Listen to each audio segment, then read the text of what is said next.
Senhoras e senhores, muito bom dia. Sejam bem-vindos à sede do Conselho Federal de Medicina.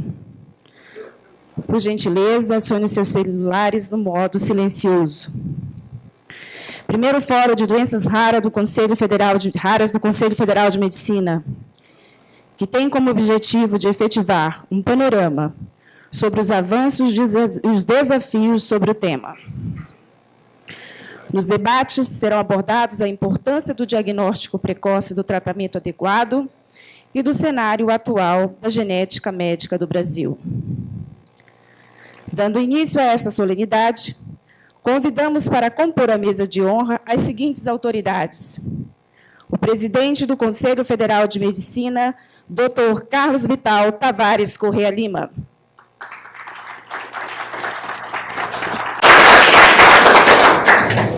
Convidamos também o secretário-geral do Conselho Federal de Medicina, Dr. Henrique Batista e Silva.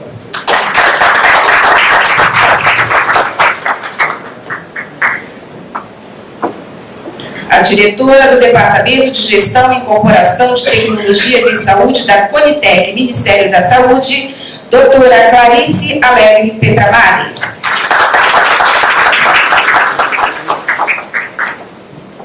Convidamos também o presidente da Casa Hunter, senhor Antoine Sueli Dyer.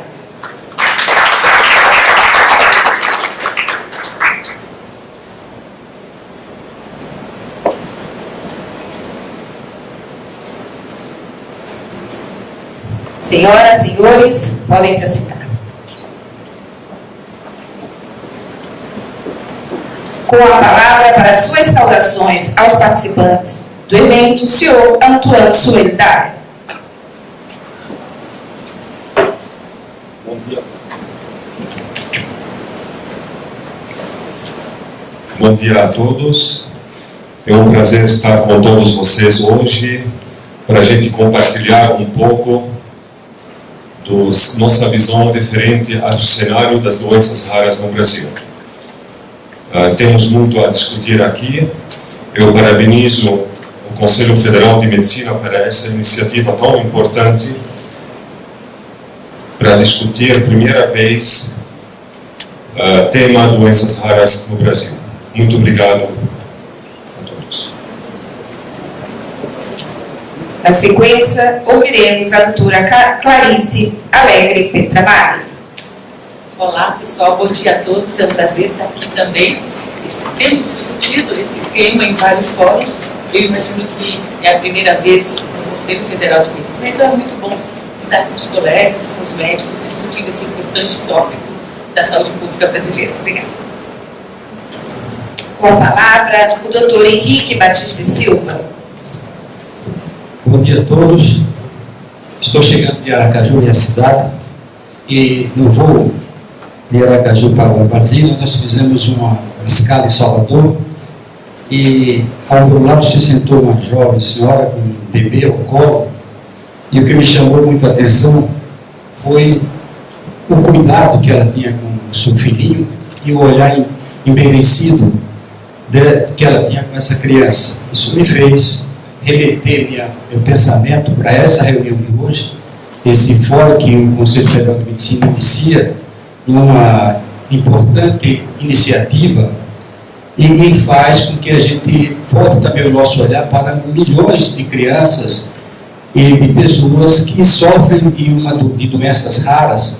São milhões, segundo apontam as estatísticas que nós temos no Brasil, e em vários tipos desse tipo de doença que são difíceis de diagnosticar, são difíceis de tratar, e que o Conselho Federal de Medicina, que tem como norma olhar pelo trabalho do médico e pela coletividade, ele se propõe a reunir com os senhores e com as senhoras, e se sente, portanto, nós seremos privilegiados com a participação efetiva e importante dos senhores que são pensadores, que atuam nessa área, e assim a gente se sente recompensado pelo Conselho Federal de Medicina de se juntar a todos nessa luta para que nós possamos contribuir para uma melhor assistência às crianças e às pessoas que sofrem dessas doenças. Então a gente se sente muito recompensado, eu particularmente, e elogio a presidência, na pessoa do nosso presidente Carlos Vital, que de início e prontamente assumiu a iniciativa desses trabalhos. É assim então que a gente se reúne. Espero que nós sejamos também abençoados ou incentivados por Madre Calcutá, né? Está sendo nomeada como santo santificado. Obrigada, doutor Henrique. Ouviremos agora o nosso presidente, doutor Carlos Vital Tavares Corrêa Lima. Muito bom dia. Eu cumprimento os ilustres membros que compartilham a abertura desses trabalhos aqui na mesa, diretor do evento, a doutor Antônio Sorridaia, a doutora Clarice Alegre Petramalho, a quem eu devoto uma sincera e forte amizade. Obrigado. Ao meu amigo, secretário-geral do Conselho Federal, o doutor Henrique Batista Silva, e aos preclaros, senhoras e senhores, autoridades que estão presentes, conselheiros que também participam do encontro. É uma satisfação tê-los aqui e fica com essa manifestação, óbvio, os agradecimentos pela presença de todos. Nós estamos em total disponibilidade, senhoras e senhores, e esperamos que as suas expectativas sejam contempladas no transcurso desse evento, desse simpósio, dessa reunião. Houve, a partir de um evento que nós tivemos convite formulado pela Interfarma, em Washington, sobre doenças raras, ali a ideia de se criar uma Câmara de Doenças Raras no Conselho Federal de Medicina. E assim foi feito, porque se trata de um segmento de extrema relevância aos interesses humanísticos e humanitários que devem nortear não só o exercício da medicina, mas a cidadania no Brasil. Porque assim a Carta Magna estabelece. As questões do sistema de saúde estão coligadas aos parâmetros políticos, socioeconômicos e administrativos do Brasil e devem ser discutidas com ampla compreensão dos atuais desafios postos à sociedade brasileira. O equilíbrio das contas públicas, com previsão de déficit de até 194 bilhões em 2017, é a priorístico objetivo do governo Michel Temer.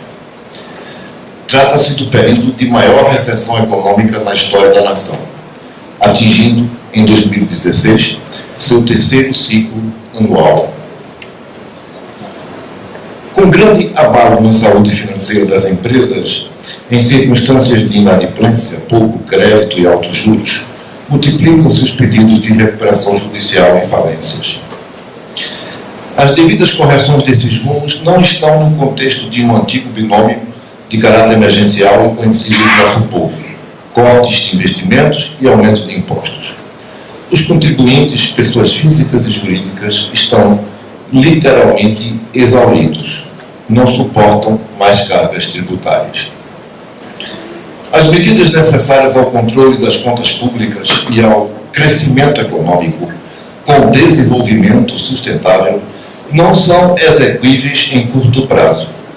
São reformas estruturantes com efeitos no longo prazo, a serem implementadas sem mais penalizações à já sofrida base da pirâmide social, ou seja, aos mais pobres e vulneráveis a uma elevada inflação.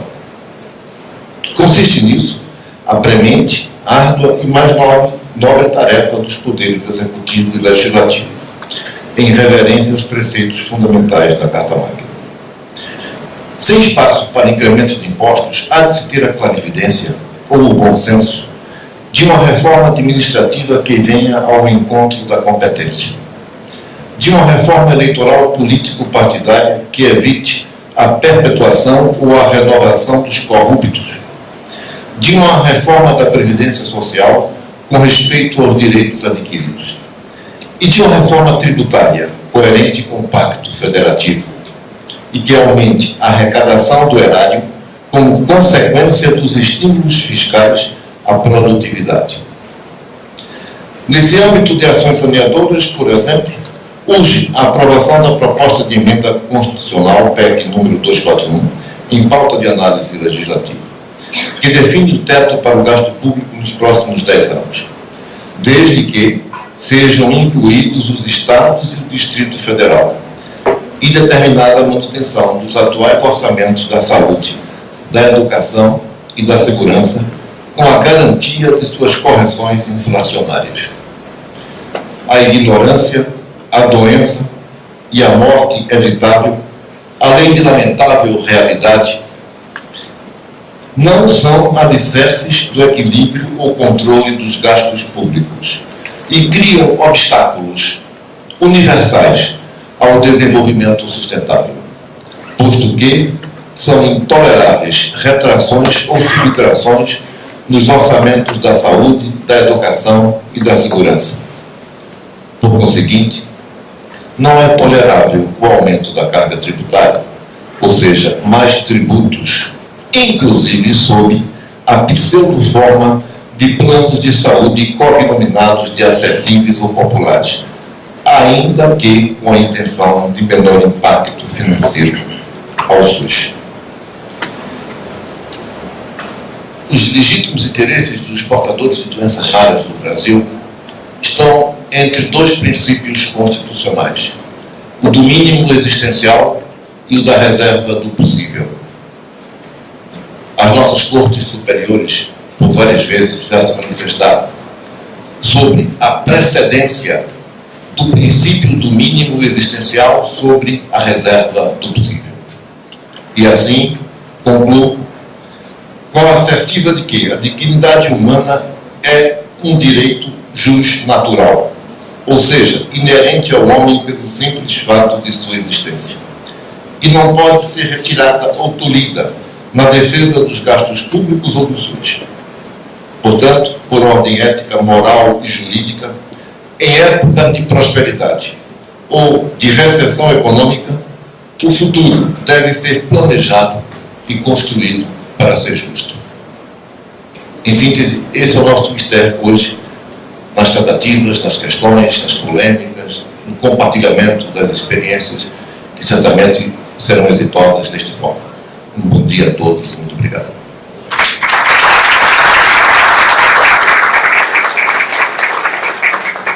Agradecemos às autoridades presentes nesta mesa de solenidade de abertura. Nesse momento se desfaz o dispositivo para darmos início à primeira atividade.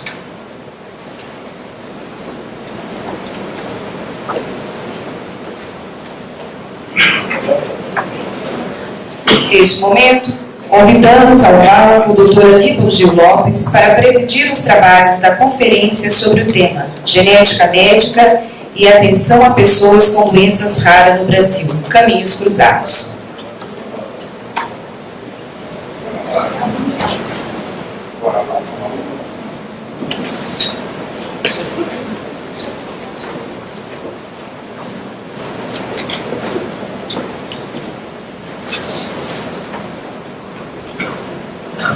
Bom dia a todos. A primeira atividade científica deste dia é essa conferência de abertura, que versará sobre genética médica e atenção a pessoas com doenças raras no Brasil, Caminhos Cruzados, que será apresentada pela doutora Antônia Paula Marques de Faria. Doutora Antônia tem a sua formação no Unicamp, é doutora em genética médica e antropológica. É livre-docência em genética clínica e é professora associada do Departamento de Genética Médica da Faculdade de Ciências Médicas da Unicamp. É especialista em genética médica pelo convênio AMB-CFM. Também é uma presidente da Sociedade Brasileira de Genética Médica. É uma pessoa que tem uma longa experiência em genética, tanto do ponto de vista científico, como através de uma longa experiência de atendimento a pacientes com as mais diferentes doenças genéticas na Unicamp. Então, eu gostaria de convidar a doutora Antônia para o início de sua conferência. Hoje, quando nós iniciamos primeiro Fórum de Genética Médica, tentando buscar caminhos que possam nos orientar em ações a favor de todos esses pacientes. Eu gostaria de recordar que talvez um dos maiores centros de atendimento a doentes com sequelas genéticas é o Centrinho de Bauru, que realmente é um marco latino-americano para dismorfias crâniofaciais e que hoje se encontra numa situação de pré-fechamento, eu diria. A Universidade de São Paulo não deseja, pelo seu alto custo, o governo do Estado não aceita, o número de funcionários tem diminuído drasticamente, impedindo o adequado atendimento. E eu gostaria que cada um levasse em consideração, dentro dos seus âmbitos de influência, que é muito fácil a gente falar teoricamente, mas há situações concretas de grande importância. Eu diria que esta é uma de grande importância, em que um número imenso de pacientes estão deixando de ser atendidos. Aqueles pacientes que seguem programas de 18 anos, em média, de acompanhamento para reestruturação crâniofacial, têm os seus tratamentos praticamente interrompidos. E certamente cada um de nós, do espaço e do local onde nos encontramos, poderemos de alguma forma contribuir para um melhor encaminhamento deste tipo de atendimento tão fundamental, que no país nós não temos um outro, e diria não tem na América Latina. Então, desculpe ter feito esse caminho, mas é muito fácil a gente propor coisas.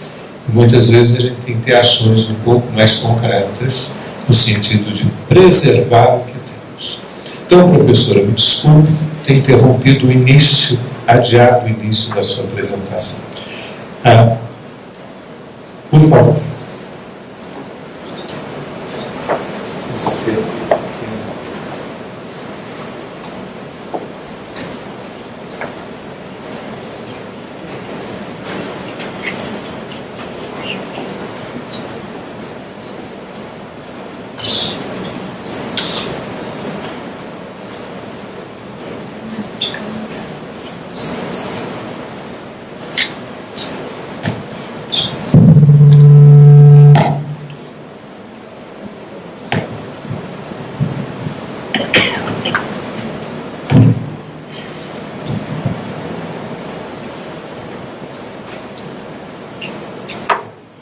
Bom dia a todos.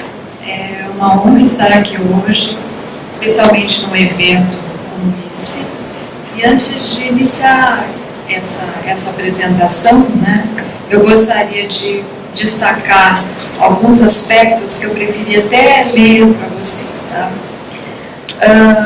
Até por conta do título que nós escolhemos para essa apresentação, conversando com o professor Aníbal em relação a qual seria, né, o melhor assunto ou abordagem nesse momento, aí nós pensamos exatamente na convergência de objetivos, né, em relação à atenção a doenças raras e à prática da genética médica. Então, eu gostaria só de dizer para vocês o seguinte, que pensando a respeito disso, né, dos aspectos diversos relacionados à prática da genética médica, como escassez de serviços, dificuldades relacionadas a diagnóstico, tratamento, suporte aos pacientes, além da carga, muitas vezes, imposta às famílias dos pacientes, das pessoas com doenças raras, além do próprio impacto da doença, são alguns dos aspectos em comum enfrentados pelos profissionais de saúde que participam da atenção à saúde no âmbito da genética e aos pacientes com doenças raras e às suas famílias. Então, certamente, há pontos de convergência, há interesses comuns, e daí o título dessa apresentação. Na verdade, são caminhos que se cruzam e que deveriam convergir para um objetivo comum. E com isso eu achei a iniciativa desse fórum muito oportuna, no sentido de identificarmos interesses, necessidades, visando o estabelecimento de estratégias comuns, somando esforços para o balizamento das mesmas, de modo a melhorar, então, a atenção à saúde das pessoas com doenças raras em nosso país, beneficiando a eles e as suas famílias. E falando em famílias, eu gostaria também de destacar um aspecto que é fundamental para o médico geneticista, que é a dimensão familiar. Claro que isso pode acontecer em maior ou menor medida com as demais especialidades médicas, porém, em genética médica, essa dimensão se distingue, pois a se voltar para parentesco e hereditariedade, para o conhecimento do genoma humano, ela envolve elementos fundamentais do ser humano e da sociedade. Então, eu gostaria de destacar esses aspectos antes de começar a apresentação, agradecendo muito a oportunidade de estar aqui hoje com vocês.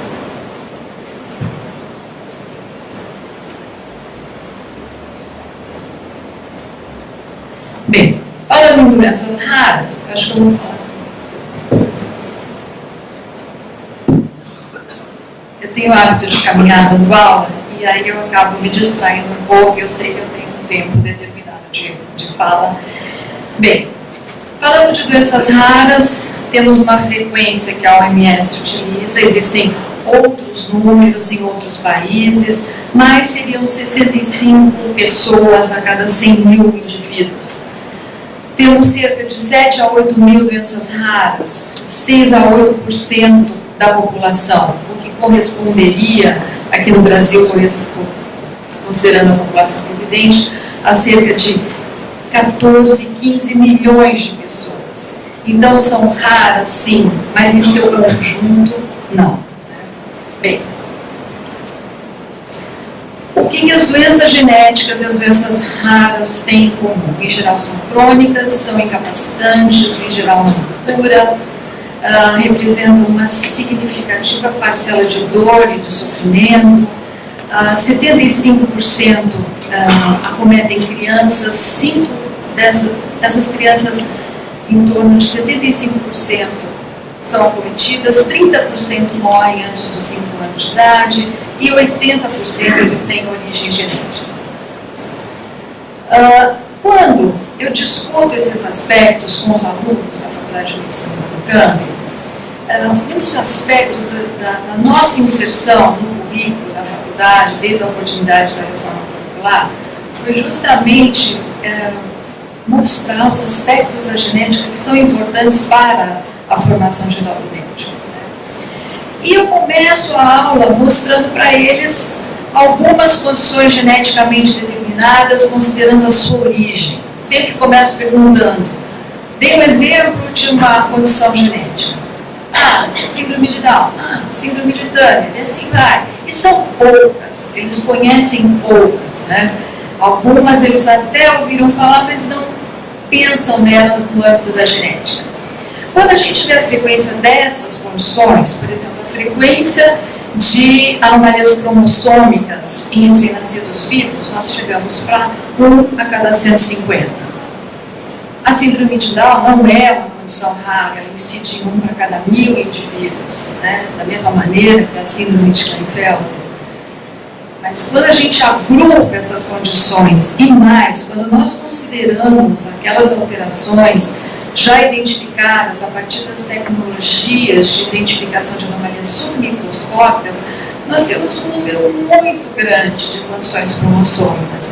Às vezes as mães me perguntam, quando a gente detecta uma deleção mínima, mas doutora, que síndrome meu filho tem?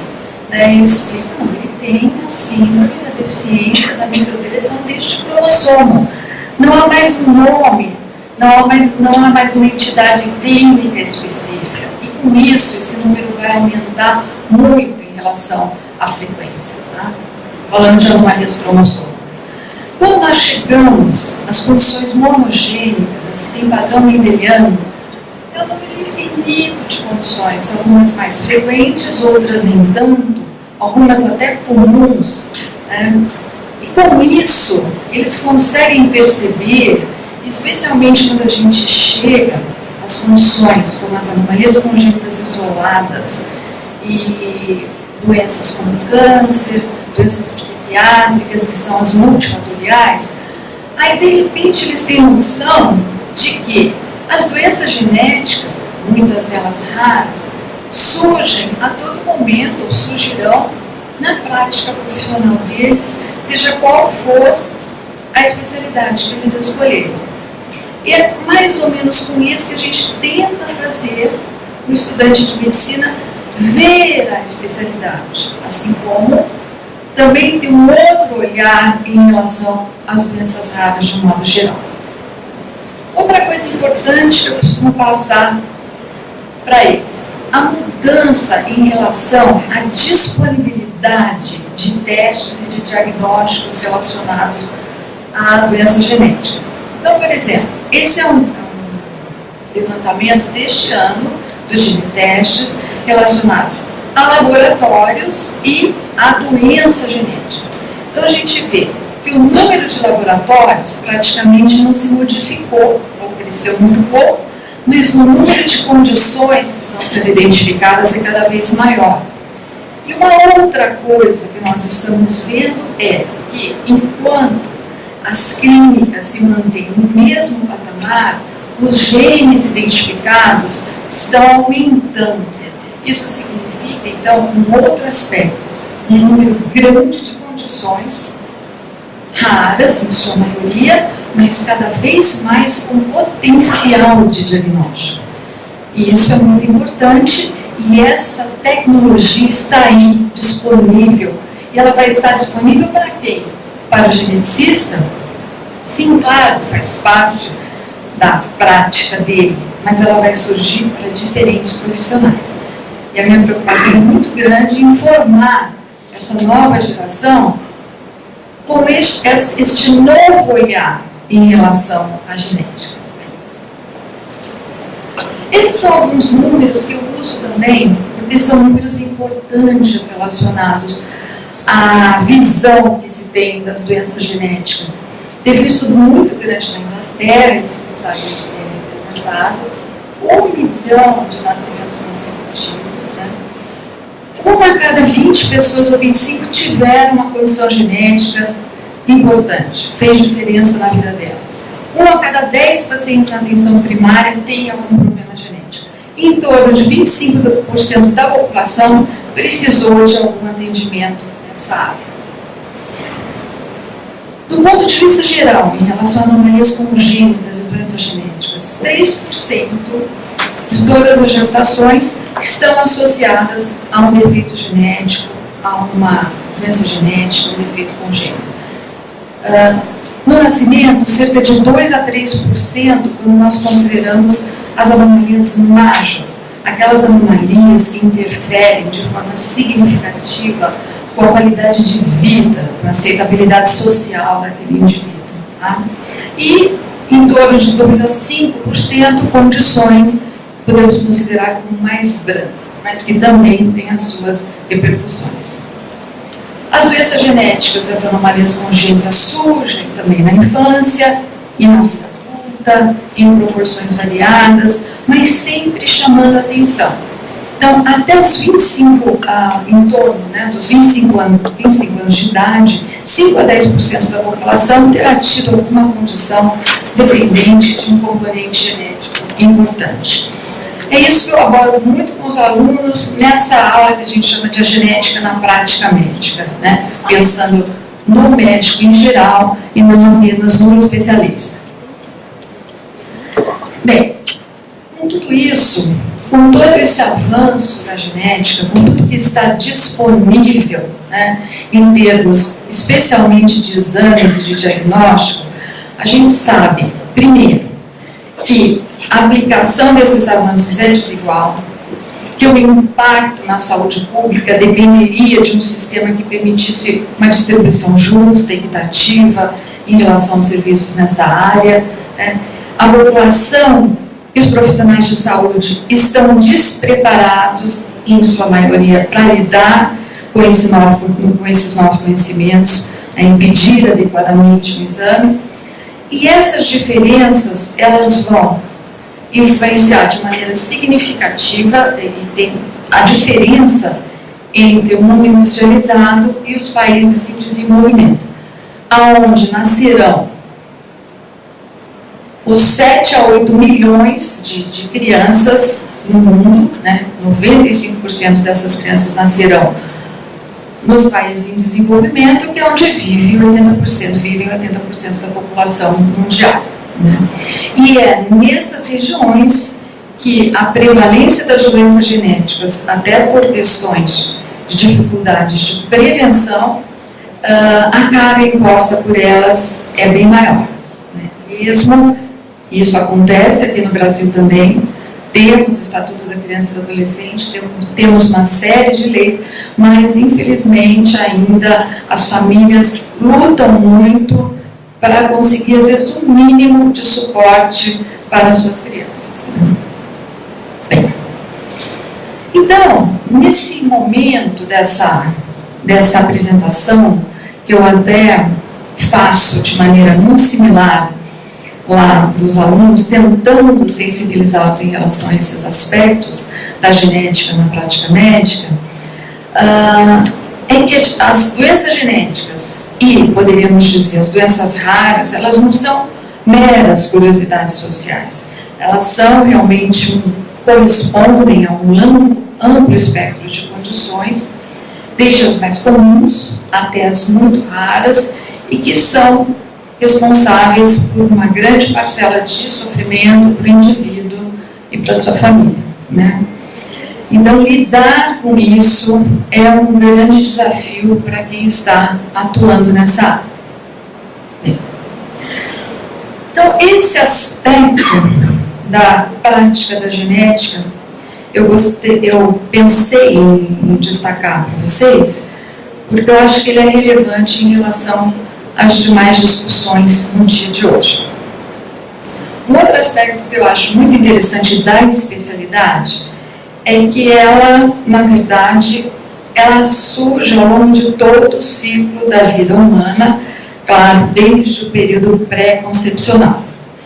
Então, quem trabalha na área de genética, e especialmente faz o que a gente chama de genética geral, não tem faixa etária específica de atuação, não tem modalidade diagnóstica específica, não tem sistema corporal específico de atuação. Eu diria, como num prefácio de um livro do professor Emily de muitos anos, que o geneticista acaba sendo o último dos generalistas. E muitas vezes eu digo assim, que eu sou uma médica geral de doenças raras, porque quando existem condições que suscitam dúvidas de diagnóstico, os pacientes acabam sendo encaminhados para a nossa avaliação. Bem, um outro aspecto importante relacionado à prática da genética é que, quando a gente trabalha nessa área, temos a oportunidade de observar que a maioria dos médicos acaba não reconhecendo a natureza genética das afecções com as quais eles estão lidando, e muitas vezes os pacientes passam por longos períodos de avaliação sem que, havendo uma avaliação global do indivíduo, se possa considerar a hipótese de uma condição geneticamente determinada. E um outro aspecto relevante é que, nesse mesmo sentido, é que além da participação do médico geneticista, do médico geneticistas nas equipes que atendem os pacientes com doenças genéticas e doenças raras, os profissionais de saúde também não estão devidamente capacitados para o atendimento. E seria necessário uma participação grande de quem está na atenção primária, além de outros especialistas. Por quê? Porque o encaminhamento aos serviços de genética depende do quê? Do reconhecimento de que aquela condição mereceria avaliação de um geneticista. Então, quem fará o encaminhamento? Eu falo isso muito para os alunos, vocês farão esse papel de identificar essas condições. muitos pacientes não vêm diretamente para o geneticista, né? Agora, então, uma das coisas importantes e que eu sempre destaco é qual seria o papel do médico em geral e qual seria, na atenção básica, e qual seria o papel do geneticista. Então, alguém que está atuando lá na rede, talvez numa UBS, no AME, ele precisa identificar indivíduos que se beneficiarão da avaliação genética, reconhecer alguns antecedentes familiares. Aqui no Brasil nós não chegamos a esse ponto, mas Estados Unidos e Inglaterra tem pacientes que chegam para consulta com sua genealogia pronta. Olha aqui, doutor, eu entrei no My Family Health e este é o meu heredograma e aconteceu isso na minha família. Pacientes com diagnóstico também podem ser monitorados na rede, né, em parceria com os especialistas em genética. Esse profissional precisa fornecer informações básicas relacionadas à genética e precisa também saber encaminhar adequadamente aos serviços de referência em genética. E a gente nota que muitas vezes esse processo é comprometido, de forma muito significativa mesmo. Bem, e qual seria o papel do especialista? Esse sim, ele tem o tempo para calcular o risco genético, para avaliar uma história familiar complexa, ele tem os dados atualizados para diagnóstico, para abordagem terapêutica, quando for possível, para orientação em relação ao suporte, para identificar candidatos à triagem para testes genéticos, identificar todas as opções de prevenção, de tratamento, de vigilância e fornecer informações realmente precisas e atuais em relação àquela condição, que às vezes é realmente raríssima. Às vezes a gente precisa chegar a estudar e aprender com isso. Tem um exemplo que eu cito com uma certa frequência, de uma paciente que eu avaliei que veio com diagnóstico de xantomatose cerebrotendinha. Uma doença genética conhecida dos dermatologistas. E essa paciente tinha outros sintomas, alguns relacionados à sua própria condição, como psicose, alterações reumatológicas, mas alguns fugiam do que se esperava em geral para este diagnóstico específico. Só que durante um longo período em que ela passou por diversos especialistas, entre cardiologistas, entre reumatologistas, clínicos gerais, e uma quantidade enorme de exames era sempre solicitada e a paciente continuava com vários sintomas. E aí todo mundo dizia, é da xantomatose. Eu, que vi poucos casos de xantomatose, ao avaliar essa paciente, fui ler, pesquisei e achei um diagnóstico diferencial, que é a citoesterolemia, um EMNAS, metabolismo, uma questão de absorção de gordura vegetal. A paciente tinha um colesterol alto, mas ela não podia usar a gordura vegetal, e toda a orientação dietética dela era nesse sentido, porque o colesterol era alto. E quando a gente ligava para saber quem poderia fazer a dosagem dessa substância, que é o citosterol, ninguém fazia, até o momento que a gente chegou ao diagnóstico, o exame foi encaminhado para o exterior. Foi o primeiro caso que eu vi, talvez o único. E teve todo... Agora, se qualquer profissional sentasse, lesse sobre a xantomatose e fosse avaliar o diagnóstico diferencial, chegaria àquela conclusão que eu cheguei. Eu não fiz nenhum esforço, eu só procurei, levando em conta as referências da especialidade e o modo de trabalhar no geneticista, que tem muito a ver com essa avaliação mais detalhada, né, e com essa parte muito dedutiva. Bem, e falando em genética médica, então, a doutora Aníbal me pediu para falar um pouco a respeito da história da especialidade. Essa é uma especialidade relativamente nova, ela começou no final da década de 50. Claro que antes, na primeira metade do século XX, nós tivemos alguns autores tem um atlas primoroso de alterações oftalmológicas, que é do Weidenburg, tem vários outros nomes que, de uma certa maneira, colaboraram com o conhecimento de doenças genéticas, mas o Dr. Matthews estava presente naquela década em que convergiu todo o conhecimento da parte bioquímica, que levou à identificação do DNA, e a questão da determinação do número exato de cromossomos na espécie humana, e 3 condições foram diagnosticadas quase que em sequência nessa época: síndrome de Down, a síndrome de Turner, a síndrome de Klinefelter. E com isso foram surgindo, então, indivíduos, um grupo mais significativo de pessoas que se beneficiaria de um profissional com conhecimentos em genética.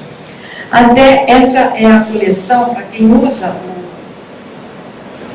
a referência do OMI, essa é a coleção de livros antes dela passar a ser oferecida online, né?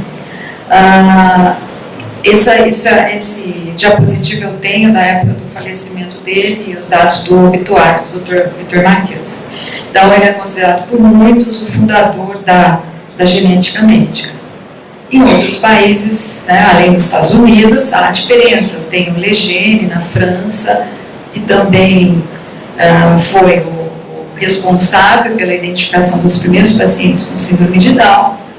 E lembrando do Dr. Legene, eu lembro de uma outra coisa, porque havia tanto interesse na França em relação a estudos genéticos. Um deles era que uma das filhas, se não me engano, do presidente de Gaulle, tinha síndrome de Down. Então ele tinha todo o interesse em saber mais sobre a doença. E muitas vezes, em muitos países, a gente vê que o conhecimento aumenta ou há interesse em relação a esses assuntos quando existem pessoas particularmente interessadas nisso, né? Por conta de, muitas vezes, de casos na família. A gente vê isso com a cruzada em relação à deficiência intelectual nos Estados Unidos, liderada pela família Kennedy, até a fundação do Kennedy Krieger Institute, que fica ao lado da Johns Hopkins em Baltimore. Bem, e aqui no Brasil, como é que as coisas aconteceram?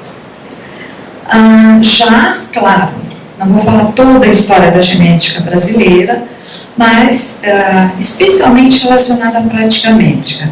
Então, o que nós tínhamos no Brasil na década de 70? Em 1977, a criação do primeiro programa de residência em genética na Faculdade de Medicina de Ribeirão Preto, coordenado pela professora Iris Ferrari. Deste programa saíram muitos dos geneticistas importantes que lideram grupos de pesquisa no Brasil atualmente, como o professor Roberto Giuliani, na Federal do Rio Grande do Sul, o professor Pina, em Ribeirão Preto. E, naquela época, houve uma vistoria do MEC em relação ao programa de residência em Ribeirão Preto. E uma das coisas que aconteceu também, que teve uma participação importante do Conselho, foi que havia necessidade de um reconhecimento da especialidade. Então, os geneticistas médicos, onde é que eles iam? Na Sociedade Brasileira de Genética. Então, foi a diretoria da Sociedade Brasileira de Genética que encaminhou um pedido ao CFM que avaliasse a questão da especialidade, que foi reconhecida, então, em 1983, sendo chamada, na época, de genética clínica. Mesmo assim, o MEC fez a vistoria em Ribeirão Preto e disse, não, essa especialidade não existe. Então, houve necessidade de criação de uma sociedade, de um movimento maior dos médicos, que nasceu,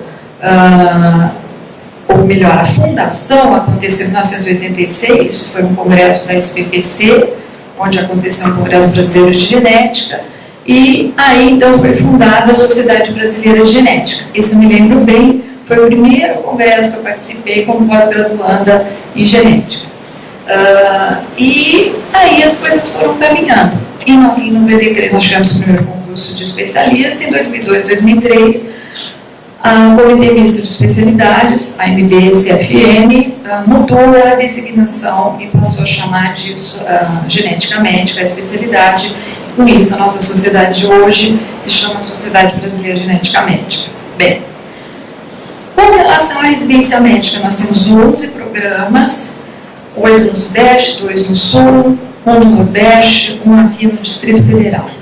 A distribuição é muito semelhante à distribuição dos centros de referência, dos centros de alta complexidade.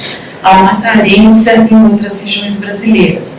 Em 2015, pelo estudo da demografia médica no Brasil, feito aqui pelo Conselho, juntamente com o CRIMESP, temos apenas 241 médicos geneticistas registrados. É o menor número de especialistas. Com isso, a gente vê uma outra questão, que é a necessidade de aumentar esse contingente, considerando o desafio, né, das doenças genéticas, das doenças raras. Né? Bem, no ensino de graduação, o que nós temos em relação à genética? Muita heterogeneidade.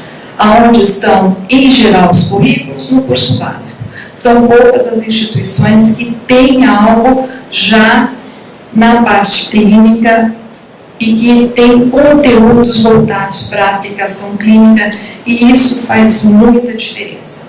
Então, nós temos um colega que fez um grande levantamento dos currículos brasileiros relacionados à genética, identificou tudo isso, Guilherme Porciúncula, ele está aposentado hoje, é da Federal de Alagoas, ele propôs um rol de competências, habilidades e atitudes em genética médica que deveria ser adaptado às necessidades brasileiras.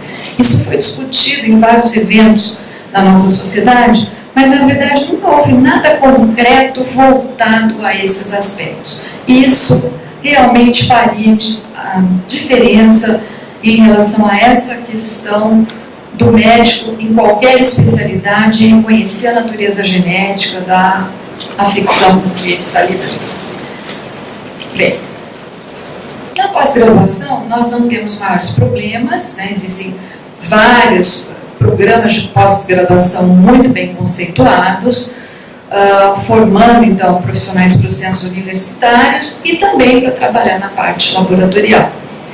A Sociedade Brasileira de Genética também oferece título de especialista, tem um convênio com a Sociedade de Biologia e de Biomedicina e Farmácia. Então, muitas pessoas estão se titulando para trabalhar nessas áreas, não só, além dos médicos. Né?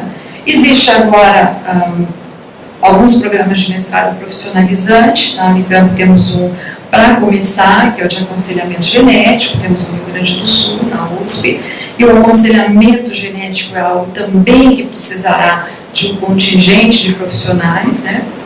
E a residência multiprofissional. Então, esse é o panorama em relação às pessoas que estão trabalhando, poderiam vir a trabalhar dentro dessa área.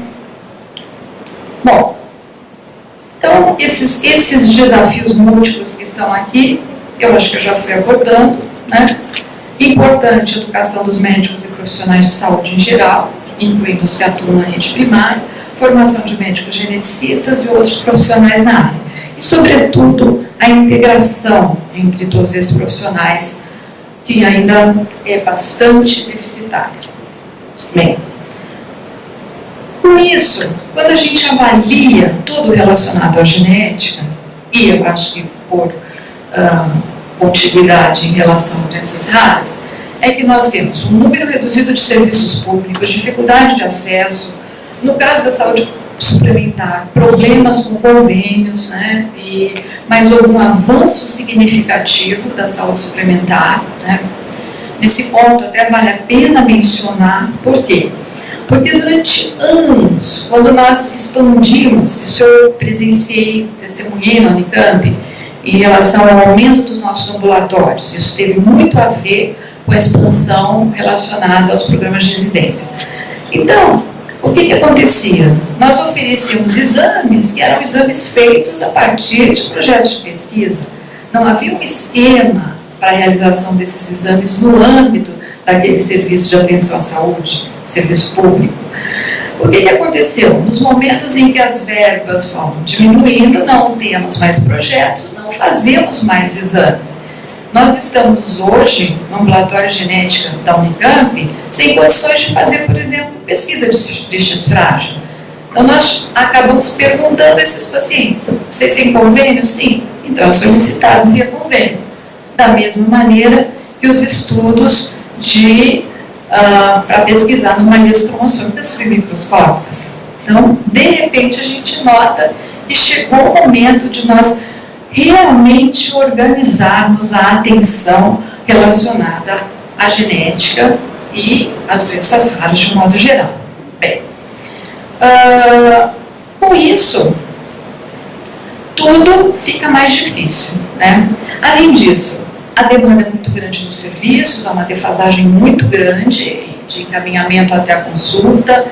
Muitas vezes não temos condições de chegar a um diagnóstico definitivo, não temos suporte laboratorial, muitas condições não têm tratamento, mas há muita coisa que pode ser feita, mas muitas vezes não há todo o aparato necessário para isso, e muitas vezes os gestores já têm dificuldade, né, em relação à especialidade, né? E sempre há a percepção equivocada de que a genética está sempre relacionada a custo alto e impacto reduzido na atenção global, né?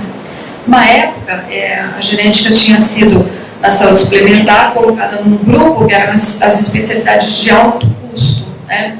Alto custo, assim, para a prática do dia a dia. Aí, de repente, eu tive que explicar que, para praticar a genética médica, eu preciso de um consultório, de um estetoscópio e de uma fita métrica. É assim que a gente começa a fazer os diagnósticos, né? E, de repente, tudo é visto de uma outra maneira. Então, uma coisa que eu tento muito é desconstruir este estereótipo da genética, né? De ser geneticista. Quando eu fazia clínica médica, decidi seguir e fazer pós-graduação na Unicamp, alguém me disse que eu trabalhava com o Dr. Silvio Carvalhal, foi meu mentor na toda a parte de clínica médica, e na saída alguém me disse: você vai para a genética mesmo? Você vai deixar de ser médica? Aí eu falava: gente, depois, ao longo dos anos, eu pude sentir que não, a gente pratica medicina e uma medicina muito geral, né? A gente brinca que sempre as coisas da genética estão relacionadas ao DNA, mas eu vejo muito além, eu vejo o indivíduo, é isso que faz toda a diferença para nós, e as suas famílias, obviamente, tá? Bem, chegando na minha parte final, não sei quanto tempo ainda, deve estar terminando, né, professora Nilo? Então, aqui no Brasil, já de alguns anos, a gente vê uma tendência às doenças genéticas. 10 minutos. Nós temos uma tendência às doenças genéticas, elas estão mais destacadas, ou aos defeitos congênitos e as doenças genéticas de um modo geral, porque elas se tornaram a segunda causa de mortalidade infantil, né? Bem, por quê? Porque, claro, nós conseguimos controlar outros fatores, né, que às vezes impediam até que a criança chegasse a ser diagnosticada com uma condição geneticamente determinada, né? Ela morria da cardiopatia antes, né, ou da pneumonia, antes de se definir que aquela condição estava associada a uma síndrome genética. E, por conta disso, começou a haver uma preocupação maior com esses aspectos. E uma outra coisa aconteceu também, mais ou menos nessa época, que seria a virada aí do século. O Projeto Genoma Humano.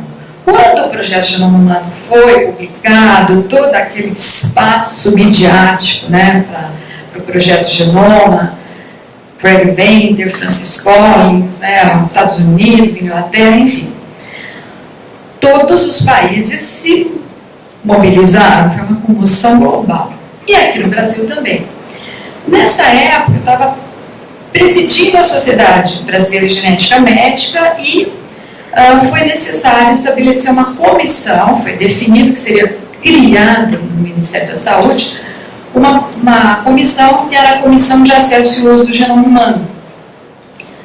E participavam, claro, representantes de várias instâncias do Ministério da Saúde, inclusive a Secretaria de Atenção à Saúde. Já havia participação de geneticistas na SAS, por conta de um outro programa relevante, que eu até nem mencionei, mas foi muito importante, que foi o estabelecimento do programa de triagem neonatal, que aconteceu em 2001, né, que normatizou o oferecimento da triagem neonatal em todos os estados da federação. Teve dificuldades no início, mas se mostrou um programa realmente bem vitorioso nos seus benefícios, né? E por conta disso, eu fui chamada para ter esse papel como uma consultora da parte de genética, e naquela ocasião, claro, porque eu estava presidindo a sociedade. E aí, toda aquela discussão, como faremos para lidar com tudo isso, em relação a toda a parte ética, em relação ao cuidado com a informação genética, foi pedido que a SAS se manifestasse.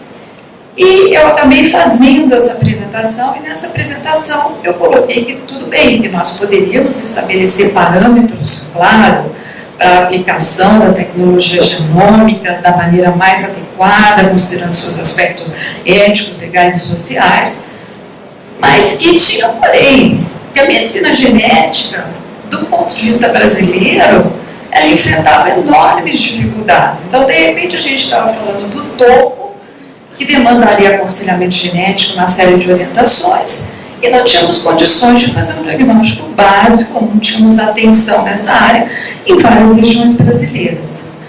Quando, nessa discussão, o Departamento de Ciência e Tecnologia identificou essas dificuldades, foi, então, considerada a possibilidade de que se criar um grupo de trabalho, ainda mais da SAS, que poderia vir a estabelecer uma política de atenção integral em genética clínica no Brasil.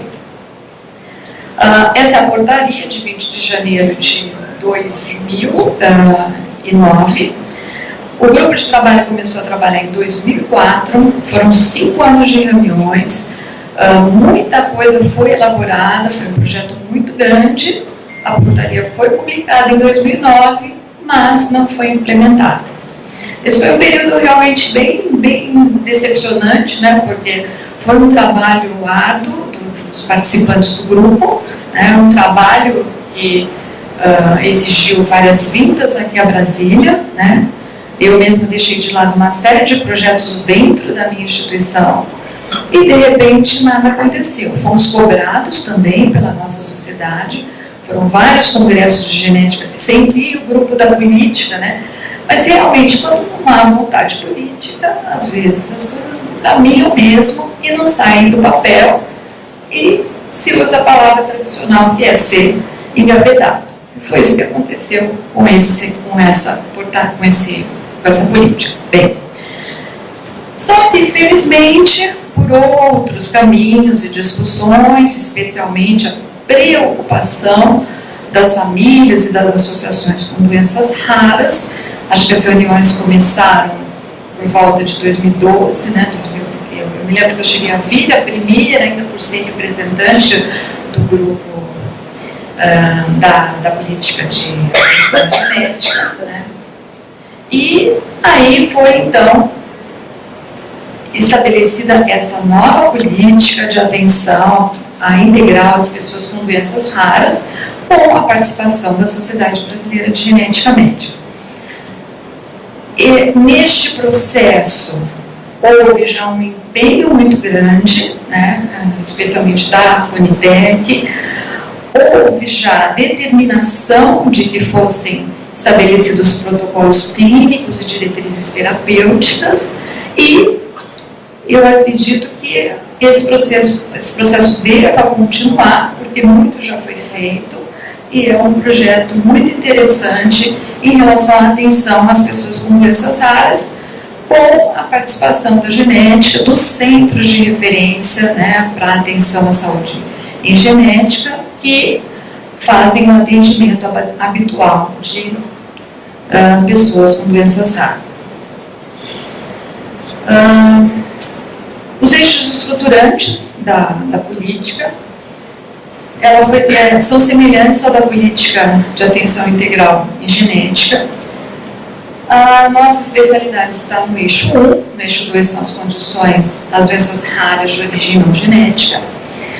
E no caso do eixo 1, nós temos as anomalias congênitas de início tardio, A deficiência intelectual não é rara, 1 a 3% da população tem deficiência intelectual, mas ela congrega uma enormidade de condições geneticamente determinadas, né? Algumas muito raras, outras até nem tanto, né?